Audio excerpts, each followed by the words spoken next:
तो दोस्तों आप सभी को पता ही होगा कि इंडियन नेवी के द्वारा 26 राफेल एयरक्राफ्टों को यहां पर खरीदने की तैयारी की जा चुकी है और पहले ही भारतीय वायुसेना 36 की संख्या में राफेल लड़ाकू विमानों को यूज करती है। और पिछले साल जब हमारे पीएम फ्रांस के दौरे पर गए थे तो असल में उसी समय पर एक 26 राफेल लड़ाकू विमानों को लेकर जो कि नेवी के लिए जाना है उनकी डील की गई थी।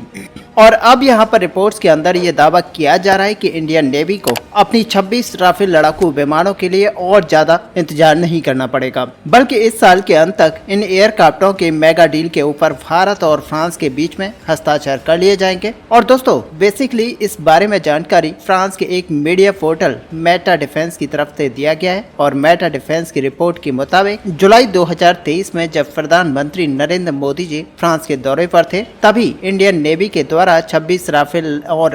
राफेल वी एयरक्राफ्टों का जो खरीदने की घोषणा की गई थी। अब दोस्तों इन 26 एयरक्राफ्टों में असल में 22 एयरक्राफ्ट राफेल एम वेरिएंट यानी कि कैरियर और वेरिएंट होंगे और वहीं बाकी 4 aircraft Rafale V trainer variant होंगे। और दोस्तों इन एयरक्राफ्टों को खरीदने की घोषणा होने के बाद में फ्रांस और भारत के बीच में राफेल एयरक्राफ्टों की डील को लेकर लगातार नेगोशिएशन चल रहा है। हालांकि रिपोर्ट्स के अंदर ये भी दावा किया जा रहा है कि ये जो नेगोशिएशन है वो केवल मात्र राफेल एयरक्राफ्टों को ही लेकर नहीं था, बल्कि इंडियन नेवी के अंडर वाटर कैपेबिलिटी के एनहेंसमेंट करने के लिए खरीदे जाने वाले एडिशनल स्कॉर्पियन क्लास सबमरीन्स को लेकर भी था। और इस नेगोशिएशन में भारत के कुछ वरिष्ठ अधिकारियों को शामिल किया गया था, जबकि फ्रांस में जाकर इन्हीं अधिकारियों ने कई सारे फ्रांस के वरिष्ठ अधिकारियों से मुलाकात की थी। और अब कुछ वरिष्ठ अधिकारियों के बयान के मुताबिक भारत और फ्रांस के बीच में ये जो नेगोशिएशन है वो लगभग समाप्त हो चुका है और आने वाले कुछ ही हफ्तों के अंदर बाकी बचे नेगोशिएशन को भी समाप्त कर लिया जाएगा। और अंदाजा अब ये लगाया जा रहा है कि आने वाले कुछ ही हफ्तों के अंतर्गत यानी कि साल 2024 के अंतर्गत ही फ्रांस और भारत के बीच में ये जो मेगा हथियारों की डील है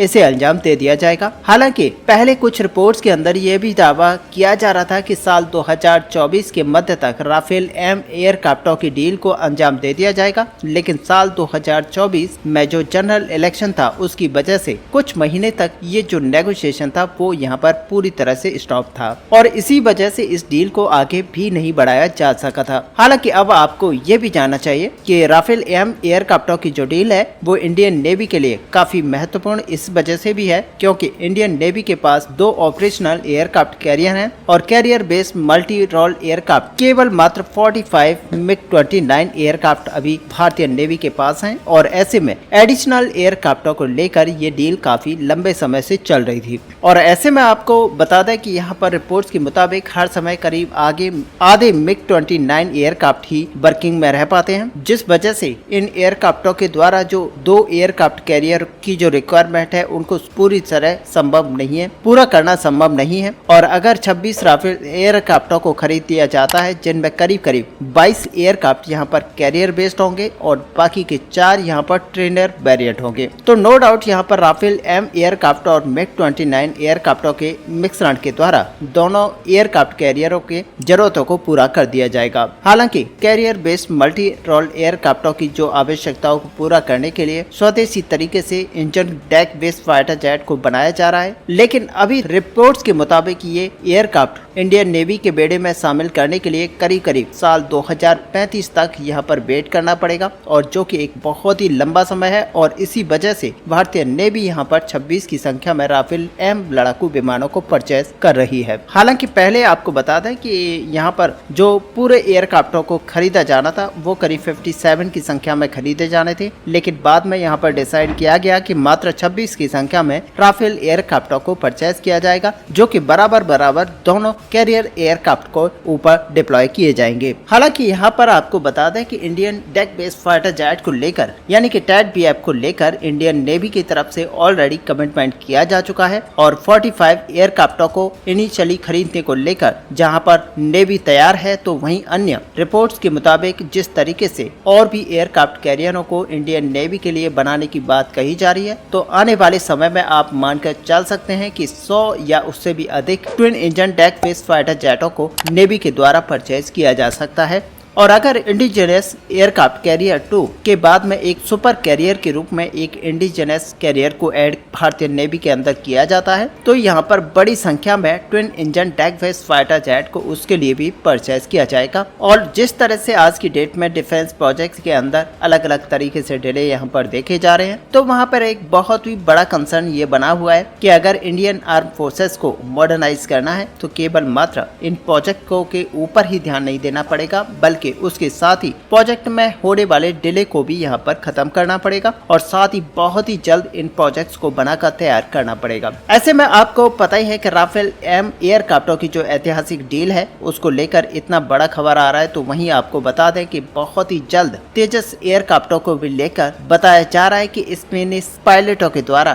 ट्रेनर एयरक्राफ्टों को यूज किया गया है। और ऐसे में आप सभी को पता होगा कि पहले भारत में तरंग शक्ति 24 नामक एक मल्टीनेशनल एक्सरसाइज को आयोजित किया गया है और इस एक्सरसाइज के लिए अमेरिका से लेकर यूरोप तक के कई सारे देशों ने हिस्सा लिया है और ये सारे देश हैं जो कि भारत में अपने एयरक्राफ्ट को लेकर पहुंचे हैं और ऐसे में इन सब को मिलाकर यहाँ पर तरंग शक्ति एक्सरसाइज की जा रही है। और इन्हीं देशों में दोस्तों यहाँ पर स्पेन भी शामिल है और स्पेन के द्वारा अपने यूरोफाइटर टाइफून को भी भारत के अंदर भेजा गया है और रिपोर्ट्स में दावा किया जा रहा है कि इसी एक्सरसाइज के दरमियान एक स्पेनिश यूरोफाइटर टाइफून पायलट के द्वारा तेजस एयरक्राफ्टों की ट्विन सीटर वेरिएंट को भी फ्लाई किया गया है और इस मोमेंट को एक ऐतिहासिक मोमेंट के रूप में देखा जा रहा है। और दोस्तों ये जो चुडू एयरफोर्स स्टेशन है वो इंडियन एयरफोर्स के साउथर्न कमांड में है और ये तमिलनाडु में स्थित है जो कि तरंग शक्ति एक्सरसाइज को भी होस्ट वहीं पर किया जा रहा है। ऐसे में दोस्तों ये जो तेजस एयरक्राफ्ट है ये स्पेनिश पायलट के द्वारा फ्लाई किया गया है और ऐसे में ये मात्र एक स्पेनिश पायलट के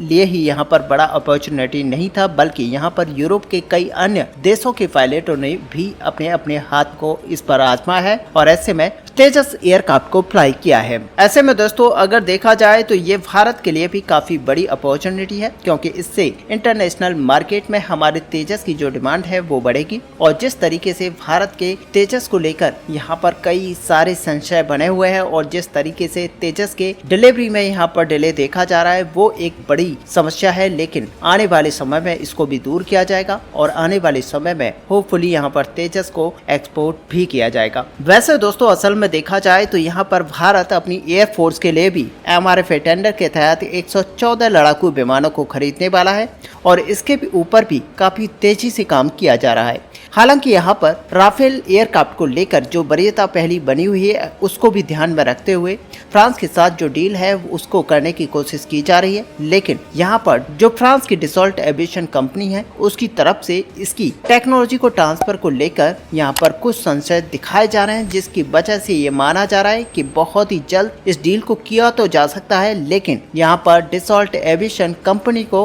अपनी ट्रांसफर ऑफ टेक्नोलॉजी और साथ ही भारत के अंदर ही राफेल एयरक्राफ्ट को मेक इन इंडिया इनिशिएटिव के तहत बनाने को लेकर हामी भरनी होगी और जिसका की वेट भारत की तरफ से अभी किया जा रहा है। वैसे में दोस्तों आपका यहाँ पर क्या भी है, क्या भारत को राफेल लड़ाकू विमान के अंदर जाना चाहिए या फिर किसी और लड़ाकू विमान के ऊपर अपना इंटरेस्ट दिखाना चाहिए? आप अपना व्यू हमें कमेंट पे लिखकर जरूर बताएं। साथ ही अगर वीडियो आपको अच्छी लगे हो तो लाइक और शेयर करना ना भूलें। मिलते हैं नेक्स्ट वीडियो में, तब तक के लिए जय हिंद जय भारत।